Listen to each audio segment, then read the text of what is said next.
चलिए model practice set 2, model practice set 2 है, model test 2 tense और वॉइस का होगा। जिसमें से पहला क्वेश्चन है हर mother told him that the sun bracket sun days in the east. इसमें से क्या आएगा? Rose, is rising, will rise, rises. जल्दी बनाओ। चलिए तो इस सवाल का आंसर क्या होगा देखते हैं। कभी भी देखना, ये आपका कोई सवाल नहीं है। हर mother told him that the sun rises होगा, है ना। राइजेस क्यों होगा ये बताते हैं अपन, है ना। राइजेस होगा तो देखिए आपका कभी भी होता है यूनिवर्सल ट्रूथ। क्या होता है? यूनिवर्सल ट्रूथ की बात हो, शाश्वत सत्य अगर हम बात करें तो क्या होता है? शाश्वत सत्य, मतलब हमेशा जो सत्य घटना होती है वो हमेशा प्रेजेंट इंडिफिनिट में बनता है। शाश्वत सत्य जो रहता है, देखो सन उगता है पूर्व दिशा से, ये हमेशा सत्य की बात है ना। पश्चिम से कभी उगा नहीं है ना, तो ये हमेशा सत्य बात है। जैसे तो आपके इसके साथ क्या रहेगा? प्रेजेंट इंडिफिनिट में आपका टेंस बनेगा। तो आपका प्रेजेंट इंडिफिनिट में ये सन के अनुसार से आपका राइज दिया नहीं है ना। विल राइज ये फ्यूचर का हो गया। इज राइजिंग कंटिन्यूअस का, रोज जो है सेकंड फॉर्म पास्ट का हो जाएगा, है ना। तो आपका एक ही बनता है राइजेस, क्योंकि सन जो है क्या है? सिंगुलर नंबर है, तो आपका क्या आ जाएगा? ये प्लूरल हो जाएगा, तो इसलिए राइजेस होगा। यहाँ पर क्या होगा? राइजेस। ठीक। चलिए सवाल नंबर दूसरा, he days to school every day. आपके पास ऑप्शन है went, is going, goes, was going. क्या आएगा जल्दी बताएं। चलिए he days to school every day, यहाँ पर ये कैसा वाक्य है? ये जो वाक्य को देखना है, ये जो वाक्य जिसमें रहे तो उसमें हमेशा क्या होता है? प्रेजेंट इंडिफिनिट में लगता है। तो इसके साथ कभी भी वाक्य के साथ कौन सा वाक्य है? एवरी डे, फिर है डेली के बाद है ऑलवेज के बाद है रेगुलरली के बाद है once a month, week, year, इस टाइप का वाक्य। सेल्डम अगर दिया है सेल्डम, फिर दिया है never, hardly, scarcely, usually, generally, sometimes और often। ये ऐसा वाक्य दिया है कोई इसके साथ में, अंत में दो कहीं भी दिए है ना, तो उसके साथ हमेशा क्या लगता है? Present indefinite. क्या लगेगा? प्रेजेंट इंडिफिनिट टेंस में बनेगा। प्रेजेंट इंडिफिनिट टेंस में बनेगा वो वाक्य, है ना। तो हम देखिए अगर ये नहीं रहता, यूनिटी नहीं रहता तो कोई भी लगा देते फिट हो जाता, वो सही था, है ना। लेकिन अभी क्या करना है अपने को? ये देखना है यहाँ पर वाक्य में जो लगा है। जैसे कि एक आठ और वाक्य देख लेते हैं। ही क्या लिखा है? He always came late. मान लो ऐसा दिया है केम लेट, तो ये वाक्य में देखो टेंस के हिसाब से सही है, लेकिन ये अब ऑलवेज लगा है तो क्या हो जाएगा? आपका टेंस जो है सिंपल प्रेजेंट या प्रेजेंट इंडिफिनिट, तो आपका ये केम नहीं होगा, कम होगा यहाँ पर, है ना। तो इस टाइप का आपको बनाना है। ठीक। क्वेश्चन नंबर 3 लिखा है राम विल परचेस मोबाइल। आपका इंस्ट्रक्शन है चेंज टू इंट्रोगेटिव सेंटेंस। तो देखिए चार ऑप्शन है। Ram will not purchase mobile, will Ram purchase mobile, will Ram not purchase mobile, does Ram purchase mobile. चलिए तो आपका आंसर देखते हैं। राम विल परचेस, तो आपको क्या करना है? यहाँ पर रूल्स देखना है। रूल्स क्या बनेगा? आपको क्या बोला है? चेंज टू इंट्रोगेटिव और किसका है? विल लिखा है, future perfect, future simple future का है ना। फ्यूचर इंडिफिनिट का रूल है। सिंपल फ्यूचर का रूल है, तो उसके लिए इंट्रोगेटिव लगाने के लिए क्या करना पड़ता है? या विल आएगा विल को क्या करना है, विल के बाद क्या है, सब्जेक्ट प्लस आपका verb first form plus object. तो आपके इसके अनुसार विल कहां पर है, ये दो जगह में है, ये दोनों तो आपको पहले ही निकल गए है ना, ये दोनों में देखते हैं। यहाँ पर बोला है विल के बाद सब्जेक्ट, सब्जेक्ट है, उसके बाद ये वर्ब फर्स्ट फॉर्म भी है और ये ऑब्जेक्ट भी है। तो और इसमें क्या है, इसमें नॉट लगा है तो ये नेगेटिव हो जाएगा, तो ये आपका बिल्कुल सही दूसरा नंबर है। सवाल number 4, if he will come here I will help him. ये आपके किस पार्ट में गलती है, if he will come here I will help him, इसमें गलती है, इसमें गलती है, सी में है या डी में है, जल्दी बताएं। चलिए देखते हैं इस वाक्य कैसे बनेगा।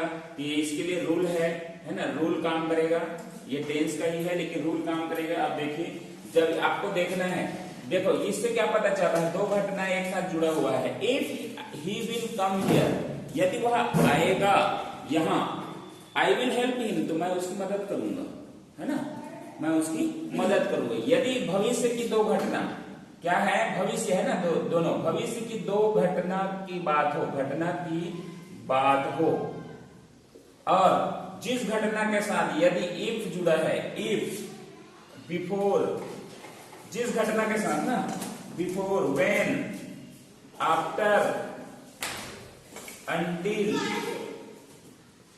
unless, as soon as, in case, till, ऐसे वाक्य अगर जुड़े हों जिस सेंटेंस के साथ, तो उधर वाला सेंटेंस जो है हमेशा क्या बनेगा, इसके साथ जो जुड़ा है उसके साथ वाला सेंटेंस, इसके साथ जो भी सेंटेंस जुड़ा होगा वह सेंटेंस होगा प्रेजेंट इंडेफिनिट में, प्रेजेंट इंडेफिनाइट टेंस में होगा। ठीक है, प्रेजेंट इंडेफिनाइट होगा, मतलब इसके साथ जो जुड़ा होगा वह सेंटेंस। तो आप वाक्य को देखिए, देख रहे हैं, इफ जुड़ा है, ही विल कम हियर, मतलब ये वाला सेंटेंस इफ के साथ जुड़ा है, तो आपका ये विल यहाँ पर गलत हो जाता है। यहाँ पर क्या होगा, इफ ही, ये कम के साथ, ही के साथ क्या हो जाएगा, कम से हो जाएगा। ठीक है, तो ये आपका आंसर क्या हो जाएगा, if he comes here I will help him. तो आपका गलती कहाँ था, ऑप्शन नंबर बी। ठीक, तो ये आपका सेंटेंस आपको देखना है ना। एक आध एग्जाम्पल इसी में और देख लेते हैं।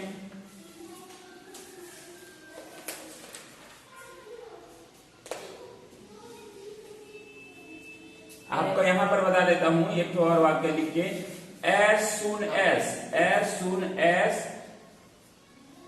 I will reach Raipur. दूसरा sentence, I will inform you। तो देखिए यहां पर भी as soon as क्या लिखा है, आपका रूल के मुताबिक as soon as यहाँ पर दिया हुआ है, as soon as ये लगा हुआ है, और जिस सेंटेंस के साथ ये जुड़ा होगा वह सेंटेंस क्या होगा, आपका प्रेजेंट इंडेफिनिट होगा। तो यहाँ पर विल ना लग के क्या होगा, I reach Raipur, as soon as I will Raipur, I reach Raipur, I will inform you, will नहीं लगेगा, ये प्रेजेंट इंडेफिनिट में बन जाएगा। ठीक है, चलिए, ही रेड द बुक, ये आपका सेंटेंस को समझना है पहले कि कौन सा टेंस में है ना। तो यहाँ पर ही के साथ रेड ये है तो V2 है, तो इसका वॉइस चेंज करने के लिए नियम क्या होता है, आपको क्या लिखना है, ऑब्जेक्ट को सब्जेक्ट बना के लिखना है, ऑब्जेक्ट आएगा, उसके बाद हेल्पिंग वर्ब वाज या वेयर में से कोई एक plus V3 plus by plus object. तो यहाँ रूल क्या होगा, ऑब्जेक्ट लगेगा, उसके बाद वाज या वेयर में से कोई एक, V3 बाय प्लस सब्जेक्ट। तो उसके अनुसार से देखिए, ऑब्जेक्ट सभी में है तो सभी में ऑब्जेक्ट आ रहा है, तो कोई दिक्कत नहीं है इसमें। अगला देखते हैं वाज या वेयर में से, तो इसमें रीज लगा है, विल लगा है, ये वाज लगा है, दो ठो है ना, तो इसमें से जाएगा। अब देखते हैं वर्ब थर्ड फॉर्म तो कहाँ है, तो ये देखिए वर्ब थर्ड फॉर्म यहाँ है, यहाँ भी है, लेकिन ये बी लगा हुआ है, इसलिए ये गलत हो जाएगा, सारे गलत हो जाएंगे। ये आपका क्या होगा, 4th नंबर सही होगा। ठीक, सवाल है, school is being owned by him. तो इसका चेंज टू एक्टिव वॉइस में आपको बदलना है, एक्टिव वॉइस में वापस, मतलब एसर्टिव सेंटेंस में, है ना।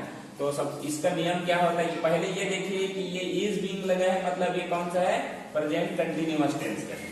और प्रेजेंट कंटिन्यूअस के रूल के मुताबिक अगर रूल लिखे तो सब्जेक्ट रहेगा इज, आर में से कोई रहेगा प्लस V4 प्लस ऑब्जेक्ट, है ना। तो इसके अनुसार से देखिए सब्जेक्ट को वापस ऑब्जेक्ट, जो ऑब्जेक्ट लिखा है हिम, उसको अपने को क्या करना है, वापस लाना है, ठीक है। तो ही का क्या हो जाएगा, ही हो जाएगा। उसके बाद क्या बोला है, ही के अनुसार से इज अमार में से इज लगेगा, इज। उसके बाद है V4 है, तो यहाँ पर V4 गोन लिखा है, तो इसका क्या हो जाएगा, गोइंग, फिर टू स्कूल। तो आपका आंसर इसमें से he is going to school, ये डी नंबर, ठीक। सवाल नंबर 7, you have to help us change to passive voice. Passive voice में आपको बदलना है, तो पैसिव वॉइस का आप देखें, you have to be helped by us, क्या आएगा, you have to help us. तो यहाँ पर दिया है यू हैव टू, तो ये आपका ये वाला है ना। अब वॉइस बनाने के पहले, वॉइस बनाने से आपका नियम क्या है उसको देखना है। वॉइस में इसमें क्या होता है ना, हैव टू रहता है ना, तो क्या रहता है, आपको ऑब्जेक्ट लिखना है प्लस ऑब्जेक्ट के अनुसार से हैव टू तो आएगा ही आएगा, है ना। हैव टू को वापस उतारना है, इसी में रिपीट करना है, हैव टू। उसके बाद क्या लग जाएगा, बी लग जाएगा, क्या होगा, बी लगेगा प्लस वर्ब का third form plus by plus जो है सब्जेक्ट, ठीक है। तो ये आपका नियम है। तो इसके अनुसार से देखिए आपका कहाँ है, ऑब्जेक्ट लिखे, ऑब्जेक्ट को सब्जेक्ट बना के, तो ये वी का क्या हो जाएगा, वी हो जाएगा। वी के बाद हैव टू बी है, उतारना ही है, हैव टू बी। उसके बाद वर्ब का थर्ड फॉर्म, हेल्प का हेल्प। उसके बाद है बाय, उसके बाद ये यू का यू होता है। तो ये आपका आंसर होगा, we have to be helped by you, we have to be helped by you. Fourth number आपका आंसर। चलिए देखिए 8 number question, who is coming school, who is coming school, change to passive voice. आपको ये who वाला है, who वाला जैसे रहता है उसका स्ट्रक्चर देखना है ना। उसमें से आपका कौन सा आंसर आएगा, is school come who school is being come, by whom is being school come, by whom was being school come. Who is coming school, जब ये हु वाला रहता है ना, तो उसके बदले में अपने को क्या लिखना है, रूल बनता है बाय हुम। उसके बाद लगता है आपका क्या लिखा है, verb to be, verb be बोलते हैं, वर्ब टू बी, बी के बी वाला वर्ब लगाना है, बी के साथ ना, बीइंग। जैसे कि आपका ये है इज है, तो आपका क्या रहेगा, इसमें क्या रहेगा, हेल्पिंग वर्ब HV। उसके बाद रहेगा बीइंग रहेगा, क्योंकि बीइंग इसलिए रहेगा क्योंकि कमिंग लिखा है ना, फोर्थ फॉर्म लिखा है, टेंस के मुताबिक चलना है। उसके बाद V3 प्लस, उसके बाद क्या लिखना है, बीइंग के बाद क्या लिखना है, सब्जेक्ट को लिखना है, सब्जेक्ट है ना, या जो क्या है ऑब्जेक्ट को लिखना है, तो ये ऑब्जेक्ट आ जाएगा। उसके बाद हो जाएगा अपना क्या, वर्ब का थर्ड फॉर्म। तो ऐसे आते हैं क्वेश्चन मार्क, है ना। तो चलिए यहाँ पर देखिए आप, इसके अनुसार से क्या होगा, तो बाय होम लिखना है, तो दो ठो में है बाय होम, ये और ये दोनों हो सकता है, ये दोनों तो गया, ठीक है। उसके बाद क्या लिखना है, स्कूल के अनुसार से जो ऑब्जेक्ट है उसके अनुसार से इसमें हेल्पिंग वर्ब कौन सा लगा है, तो इज आएगा। तो ये आपका हो जाएगा बाय हुम इज। उसके बाद बीइंग लगेगा, बीइंग के बाद वर्ब पता ऑब्जेक्ट स्कूल, उसके बाद कम और क्वेश्चन मार्क, ठीक है। तो ये आंसर कौन सा है, बाय होम, सॉरी ये वाला थर्ड है ना, by home is being school come, ये आपका आंसर है। 9 number question, open the door change to passive voice, है ना। ओपन द डोर मतलब ये क्या है, ऑर्डर है, क्या है ऑर्डर है, या फिर आज्ञा है, क्या हो रहा है, क्या दे रहा है, रिक्वेस्ट कर रहा है ना। तो ये इसमें क्या है, ऑर्डर नजर आ रहा है ना, ऑर्डर मतलब ओपन द डोर, किसी को बोला जा रहा है। तो इसके लिए जब बनाना होता है ना, तो क्या होता है, लेट वाला बनता है, लेट प्लस, लेट के बाद क्या आएगा आपका, लेट के बाद नाउन है ना, नाउन आएगा। उसके बाद बी उसके बाद वर्ब का थर्ड फॉर्म, ये आपका स्ट्रक्चर है ना। तो ये आपके लेट लगाओ, लेट, उसके बाद नाउन कौन सा है, द डोर, उसके बाद बी, उसके बाद क्या आएगा, ओपन का ओपन, क्वेश्चन मार्क। तो आपका option number D, let the door be open. सवाल है ही इज रीडिंग देम, इसमें से कौन से पार्ट में गलतियां हैं उसको निकालना है ना। He is reading them, he is reading them. तो आपको यहां ध्यान रखना है, इसका मतलब तब होता है, अगर हिंदी में आप इसको स्ट्रक्चर को समझोगे ना तो जल्दी से बन जाएगा, है ना। ही इज रीडिंग देम, तब वह पढ़ रहा है, ये तो गलत है। हम जब भी अक्सर बोलते हैं ना कि वह पढ़ रहा था, तब वह पढ़ रहा था, है ना। तो यहाँ पर क्या आया कि यहाँ गलती है, इसके जगह क्या हो जाएगा, he was reading them, he was reading them. और ये चीज ध्यान रखना, देन और एक और वर्ड आएगा इसके साथ में, देन के प्लस में एक और वर्ड रहेगा, दोस डेज, है ना, उन दिनों, ऐसा कुछ बात है, देन और दोस डेज, ऐसा वाक्य रहेगा ना। तो आपको क्या बनाना है, पास्ट कंटिन्यूअस में स्ट्रक्चर बनना चाहिए। पास्ट कंटिन्यूअस में ये शब्द लगता है, पास्ट कंटिन्यूअस में देन और दोस डेज ना। तो आपका वाक्य कब बनेगा, पास्ट कंटिन्यूअस ही बनेगा, ठीक। चलिए इसको देखिए, if I have known his house I would have met him, ठीक है। तो ये वाक्य क्या, किस पार्ट में गलती है, तो देखिए इसका है, if I have known his house, अगर मैं उसका घर जानता में आ रहा है, I would have met him, तो यहाँ पर हैव की जगह क्या हो जाएगा, हैड हो जाएगा।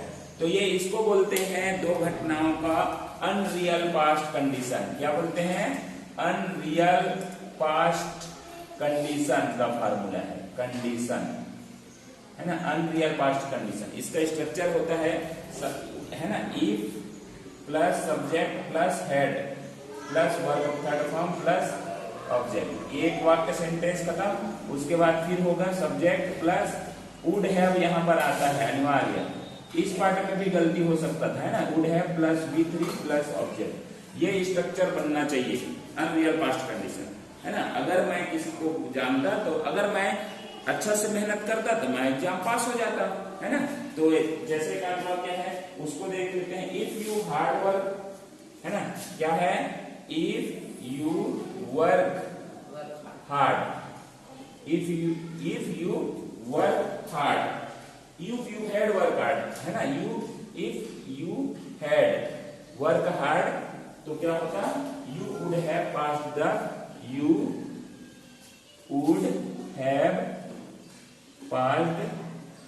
the examination। ये आपका सही, आपका एक एग्जाम्पल है ना, यदि वो अच्छा मेहनत करता तो पास हो जाता। अनरियल पास्ट कंडीशन मतलब आने वाली घटना पास्ट परफेक्ट की है, ये पास्ट परफेक्ट है ना, क्या है, पास्ट परफेक्ट से संबंधित होता है, दोनों सेंटेंस जो है पास्ट परफेक्ट में बने, ठीक। चलिए last question, he had gone before I will come. इसमें आपको देखना है, छांटना है कि किस पार्ट में गलती है ना। तो इसमें गलतियां देखने से पहले आपको एक रूल देखे, है ना, यदि बिफोर है, बिफोर से कोई शब्द जुड़ा हुआ है, दो वाक्य जुड़ा हुआ है, बिफोर और आफ्टर, क्या से, बिफोर और आफ्टर अगर मान लो बीच में जुड़ा है, ठीक है, तो बिफोर से बीच में है अगर, तो उधर वाला वाक्य जो रहेगा वो रहेगा कितना, पास्ट परफेक्ट में, कितना रहेगा, पास्ट परफेक्ट में रहेगा। ये तो सही है ना, बिफोर के पहले वाला वाक्य पास्ट परफेक्ट में दिए हैं, वो ठीक है, लेकिन इधर का जो वाक्य रहेगा वो रहेगा सिंपल पास्ट में रहेगा। क्या रहेगा, सिंपल पास्ट। तो अब देखिए यहाँ पर ये सिंपल पास्ट नहीं है, सिंपल फ्यूचर है, तो यहाँ पर क्या है, विल ना लग के यहाँ पर होगा आई केम होगा, है ना, वर्ब का सेकंड फॉर्म सिंपल पास्ट में होगा, ठीक है। एक आध वाक्य और देख लेते हैं, जैसे आफ्टर से जुड़ा हुआ, ठीक है, I came after he had gone, क्या होगा, यहाँ पर मान लो दिया है I come after he had gone, ठीक है। तो तो यहाँ पर आपको जस्ट उल्टा करना है। ये आफ्टर से मान लो कोई वाक्य जुड़ा है ना, तो जो जुड़ा है ना, तो पहले वाला वाक्य जो होगा वो होगा सिंपल प्रेजेंट। आप इतना दोनों के आफ्टर और बिफोर दोनों एक दूसरे का अपोजिट है ना, इसलिए सिंपल पास्ट पहला वाला वाक्य होगा, जिधर पहले वाला वाक्य होगा, और इधर वाला वाक्य होगा वो जो होगा वो होगा पास्ट परफेक्ट। ठीक है, तो ये देखिए आफ्टर से जुड़ा है ये दोनों वाक्य, तो इधर जो वाक्य है ये पास्ट परफेक्ट होगा बोल रहे हैं, तो ही हैड गॉन, ये तो सही है ना। लेकिन आप इधर देखिए आई कम लिखा है, आई कम मतलब फर्स्ट फॉर्म है, तो यहाँ सिंपल पास्ट होना चाहिए, तो ये यहाँ क्या होगा आई केम होगा। I came after he had gone.